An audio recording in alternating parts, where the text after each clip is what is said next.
सबको जय मसीह की परमेश्वर के नाम की महिमा हो। आज हम पढ़ेंगे प्रेरितों का काम उसका 8वां अध्याय। और इस 8वें अध्याय में हम देखेंगे कलीसिया पर अत्याचार, सामरिया में फिलिप्पुस का प्रचार और जादूगर समोन और सामरिया में पतरस और यूहन्ना। और इस अध्याय के अंत में हम देखेंगे फिलिप्पुस और कुश देश का अधिकारी। तो आइए शुरू करते हैं प्रेरितों का काम उसका 8वां अध्याय।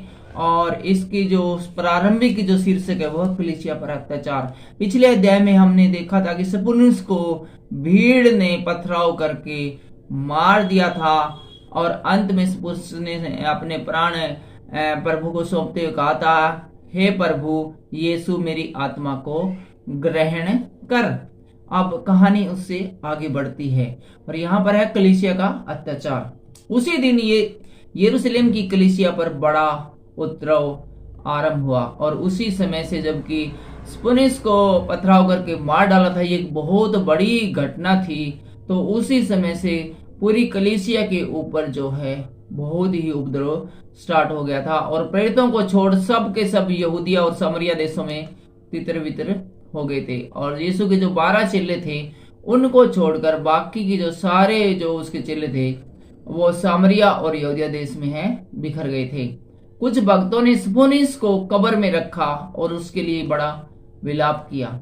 जो यीशु के चेले या फिर कलीसिया के लोग जो स्तिफनुस से बहुत प्यार करते थे, उन्होंने स्तिफनुस की लाश को लेकर और कब्र में रखा और उसके लिए बहुत बड़ा विलाप किया। पुराने समय में कम से कम 40 दिन तक विलाप किया जाता था। 3 आयत में लिखा है, शाऊल कलीसिया को उजाड़ रहा था और घर घर घुसकर पुरुषों और स्त्रियों को घसीट घसीट कर बंदी गृह में डालता था और स्तिफनुस को मरवाने में भी शाऊल का बहुत बड़ा हाथ था। 4 आयत से हम देखते हैं सामरिया में फिलिप्पुस का प्रचार। जो तितर बितर हुए थे वे सुसमाचार सुनाते हुए फिरे और फिलिप्पुस सामरिया नगर में जाकर लोगों में मसीह का प्रचार करने लगा। जो बातें फिलिप्पुस ने कही उन्हें लोगों ने सुनकर और जो चिन्ह वह दिखाता था उन्हें देखकर एकचित होकर मन लगाया। तो यहाँ पर हम देखते हैं कि जो फिलिप्पुस है उसने अपना प्रचार कार्य है वो जोर शोर से शुरू कर दिया है। जो चिन्ह चमत्कार फिलिप्पुस दिखाता था उसको देखकर और फिलिप्पुस के जो बातें सुनकर बहुत सारे लोगों ने फिलिप्पुस पर और वचनों पर है वो मन लगाया, क्योंकि बहुत से अशुद्ध आत्माएं बड़े शब्द से चिल्लाती हुई निकल गई और बहुत से लकवे के रोगी और लंगड़े भी अच्छे किए गए। जब लकवे के रोगी और लंगड़े और अशुद्ध आत्माओं से ग्रस्त व्यक्तियों ने चंगाई पाई तो बड़े संख्या में लोग है वो परमेश्वर पर ईमान लेकर आए और उस नगर में बड़ा आनंद छा गया। और इन बातों के कारण ये जो प्रदेश था इसके अंदर एक बड़ा आनंद का माहौल है वो बन गया था। और आगे हम देख रहे हैं जादूगर समोन के बारे में, जो हमें देखने को मिलता है 9वीं आयत में। हम पढ़ रहे हैं प्रेरितों का कार्य उसका 8वां अध्याय की 9वीं आयत। इससे पहले उस नगर में समोन नामक एक मनुष्य था जो जादू टोना करके सामरिया के लोगों को चकित करता था और अपने आप को एक बड़ा मनुष्य बताता था। तो यहाँ पर हम देख रहे हैं कि समोन नामक एक बहुत बड़ा जादूगर था जो कि अपने आप को बहुत बड़ा पुरुष बताता था और बड़े बड़े चिन्ह और चमत्कार अपने जादू से करता था और छोटे से बड़े तक सब उसका सम्मान करते थे। यह मनुष्य परमेश्वर की वह शक्ति है जो महान कहलाती है। उसने बहुत दिनों से उन्हें अपने जादू के कामों से चकित कर रखा था, इसलिए वे उसको बहुत मानते थे और आसपास के जितने लोगों थे सबको उसने अपने जादू से वशीभूत कर रखा था, चकित कर रखा था। इसलिए सब लोग है उसका मान सम्मान करते थे और उसकी इज्जत करते थे। हम यहाँ पर जादूगर समोन की बात कर रहे हैं। परंतु जब उन्होंने फिलिप्पुस का विश्वास किया जो परमेश्वर के राज्य और यीशु के सुसमाचार का सुनाने वाला था, तो लोग क्या पुरुष क्या स्त्री बपतिस्मा लेने लगे। लेकिन इस जादूगर के मुकाबले में हम देखते हैं कि लोगों ने जब फिलिप्पुस के बारे में सुना तो सब लोग है वो फिलिप्पुस की ओर जाने लगे और परमेश्वर के नाम का बपतिस्मा लेने लगे। लाइट चली गई है इसलिए 1 सेकंड का वेट कीजिए। जब जादूगर समोन ने फिलिपुस के बारे में सुना तो वो भी आगे हम देखते हैं, तब फिर समोन ने भी स्वयं भी विश्वास किया और बपतिस्मा लेकर फिलिपुस के पास रहने लगा। वह चिन्ह और बड़े बड़े समर्थ्य काम होते देखकर चकित होता था। जब इस जादूगर ने भी इतने बड़े बड़े कार्यों के बारे में सुना जो फिलिपुस करता था, तो स्वयं भी फिलिपुस के पास जाकर उसे बपतिस्मा लिया और वो बड़े ही खुश होता था कि ये तो मुझसे भी बड़ा जादूगर है। मैं तो ये सब जादू से हाथ के सफाई से करता हूँ, लेकिन ये परमेश्वर की सामर्थ्य से काम करता है। तो वो बड़ा खुश होता था और फिलिपुस के साथ मिलकर परमेश्वर के नाम को आगे बढ़ाने में लग गया। 14वीं ऐसे हम देखते हैं, सामरिया में पतरस और यूहन्ना। जब प्रेरितों ने जो यरूशलेम में थे सुना कि सामरियों ने परमेश्वर का वचन मान लिया है, तो पतरस और यूहन्ना के उनके पास भेजा और उन्होंने जाकर उसके लिए प्रार्थना की कि पवित्र आत्मा पाए, क्योंकि वह अब तक उनमें से किसी पर न उतरा था। उन्होंने तो केवल प्रभु यीशु के नाम से बपतिस्मा लिया था। तब उन्होंने उन पर हाथ रखे और उन्होंने पवित्र आत्मा पाया। जब समौन ने देखा कि प्रेरितों के हाथ रखने से पवित्र आत्मा दिया जाता है, तो उनके पास रुपए लाकर कहा, यह अधिकार मुझे भी दो कि जिस किसी पर हाथ रखूं है पवित्र आत्मा पाए।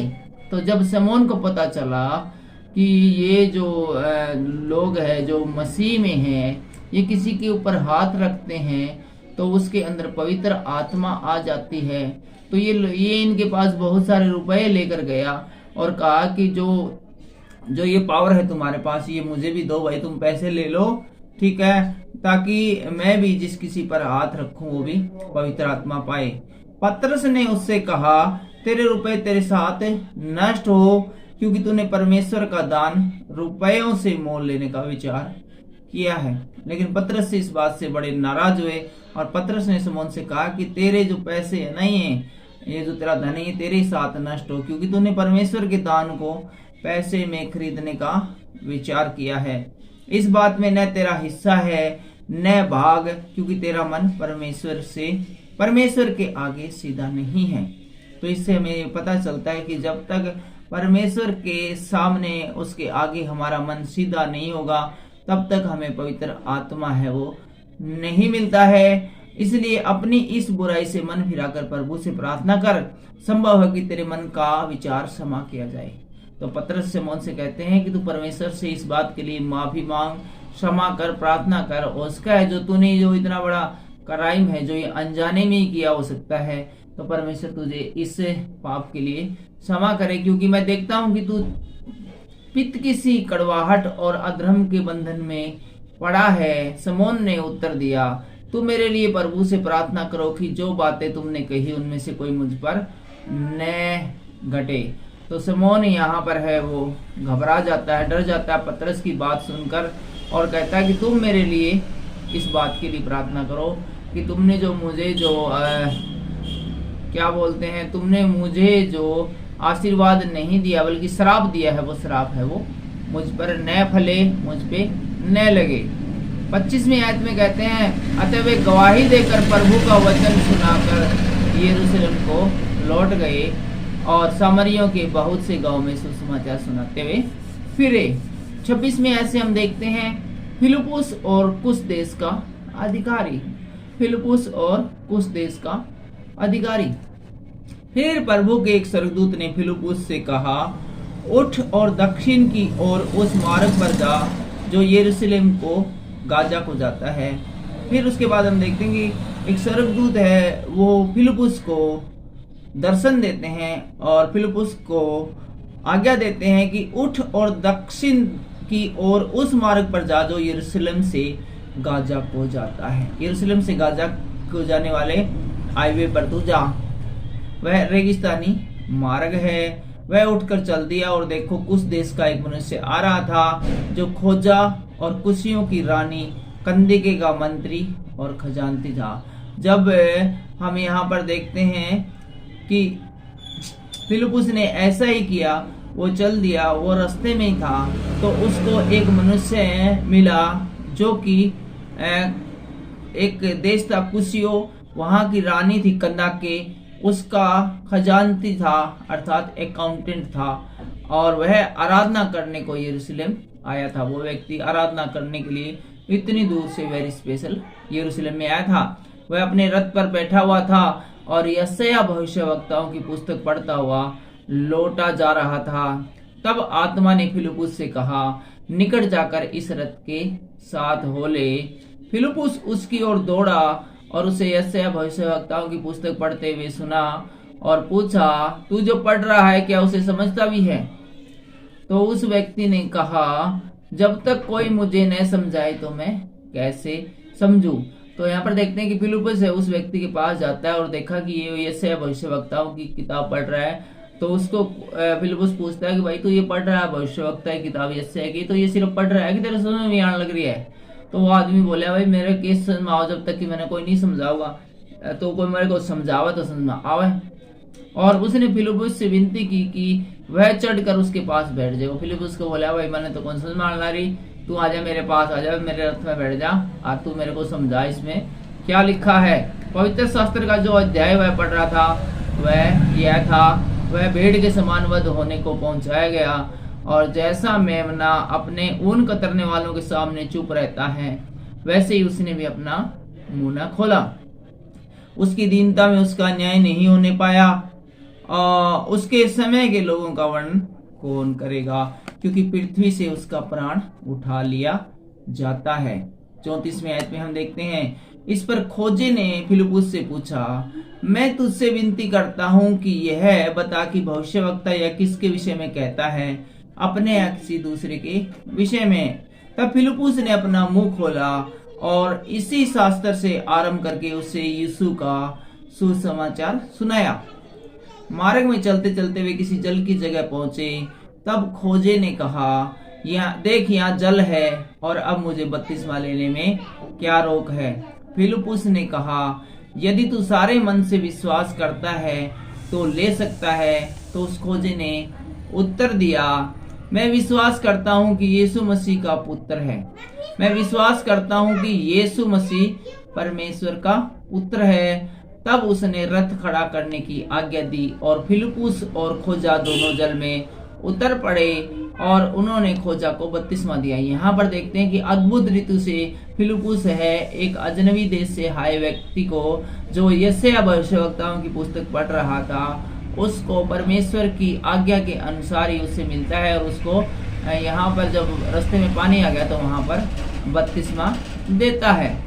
जब वे जल में से निकलकर ऊपर आए तो प्रभु का आत्मा फिलिप्पुस को उठा ले गया। जब वो डुबकी लगाकर ऊपर आए तो फिलिप्पुस को तुरंत है परमेश्वर का आत्मा उठा ले गया और खोजे ने उसे फिर नहीं देखा और वह आनंद करता हुआ अपने मार्ग पर खोजा चला गया। फिलिप्पुस अस्दोस में आ निकला और जब तक कैसरिया में न पहुंचा तब तक नगर नगर सुसमाचार सुनाता गया। आज के इस अध्याय में इतना ही। अगले अध्याय में हम देखेंगे प्रेरितों का काम, उसका 9वां अध्याय, और उस 9वें अध्याय में हम देखेंगे साउल का हृदय परिवर्तन और दमिश्क में साउल का प्रचार और यरूशलेम में साउल और लुद्दा और याफा में पतरस। लेकिन फिलहाल के लिए इतना ही। आज के इन वचनों के द्वारा परमेश्वर आपको शांति दे। परमेश्वर के नाम की महिमा हो। सबको जय मसीह की जय हिंद।